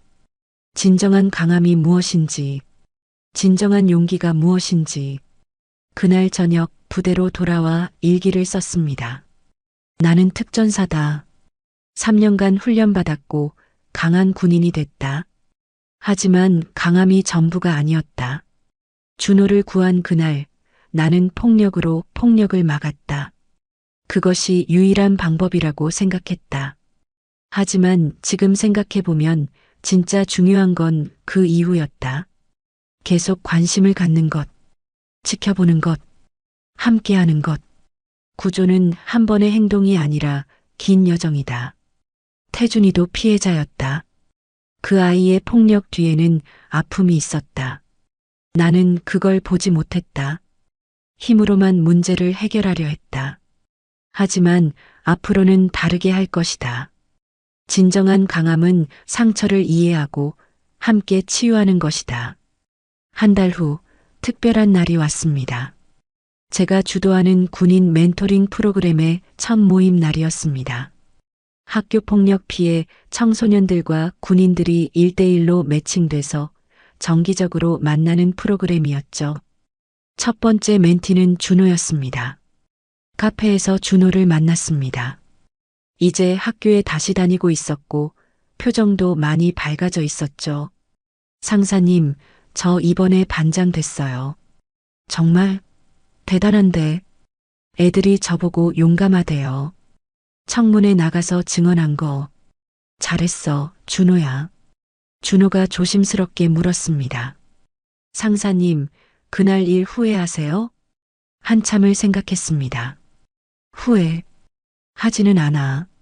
근데 배웠어. 뭐요? 구조는 시작일 뿐이라는 거. 진짜 중요한 건 그 다음이라는 거. 준호가 고개를 끄덕였습니다. 저도 배웠어요. 도망치지 말고 맞서야 한다는 거. 하지만 혼자가 아니라 함께. 그날 카페를 나오며 하늘을 올려다봤습니다. 구름 사이로 햇살이 비치고 있었습니다. 완벽한 승리는 아니었습니다. 여전히 준호는 악몽을 꾸고 태준이는 소년원에 있고 제 마음속에는 의문이 남아 있었죠.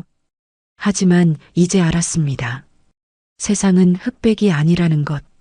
가해자와 피해자의 경계가 모호하다는 것. 그리고 진정한 강함은 힘이 아니라 연민이라는 것. 6개월 후 저는 새로운 보직을 받았습니다. 특전사 신병 교육대 교관이었습니다. 첫 수업날 신병들 앞에 섰습니다. 여러분, 나는 강민지 상사입니다. 앞으로 여러분의 교관이 될 겁니다. 충성, 우리는 특전사입니다. 강해야 합니다. 하지만 힘만으로는 부족합니다. 신병들이 의아한 표정으로 저를 쳐다봤습니다. 진정한 군인은 약자를 지키는 사람입니다. 하지만 지킨다는 건 단순히 구조하는 게 아닙니다. 함께하는 겁니다. 이해하는 겁니다. 치유하는 겁니다. 폭력으로 폭력을 막을 수 있습니다. 하지만 그것만으로는 진짜 문제를 해결할 수 없습니다. 한 신병이 손을 들었습니다. 상사님, 그럼 어떻게 해야 합니까? 저는 미소를 지었습니다. 그걸 배우러 온 거죠. 함께. 그날 저녁 생활관에서 마지막 일기를 썼습니다. 1년 전 오늘 나는 선택했다. 지하철 문이 닫히는 순간 뛰어내렸다. 그 선택이 내 인생을 바꿨다. 고통도 있었고 절망도 있었다. 하지만 후회는 없다. 왜냐하면 배웠으니까. 진정한 강함이 무엇인지, 진정한 용기가 무엇인지, 그리고 진정한 구조가 무엇인지. 나는 강민지다. 대한민국 특전사 상사다. 그리고 한 소년의 멘토다. 여전히 배우고 있다. 더 나은 군인이 되는 법을, 더 나은 사람이 되는 법을. 창밖으로 별이 빛나고 있었습니다. 오늘 이야기 어떠셨나요? 우리는 때로 누군가의 마지막 희망이 됩니다. 그 순간 외면할 것인가? 아니면 손을 내밀 것인가? 당신이라면 어떤 선택을 하시겠습니까? 용기는 두려움이 없어서가 아니라 옳은 순간 행동하기로 결심할 때 시작됩니다. 폭력은 또 다른 폭력을 낳지만 진정한 강함은 제압이 아니라 보호와 회복에서 빛납니다. 권력은 흔들려도 진실은 남습니다. 침묵은 어둠을 키우지만 목소리는 세상을 바꿀 수 있습니다. 그렇다면 우리는 무엇을 지켜야 할까요? 힘으로 시작된 구조는 연민으로 완성되고 우리가 함께 걸을 때 한 사람의 용기가 모두의 내일을 바꿉니다. 지금까지 인생은 옆집 사연이었습니다. 감사합니다.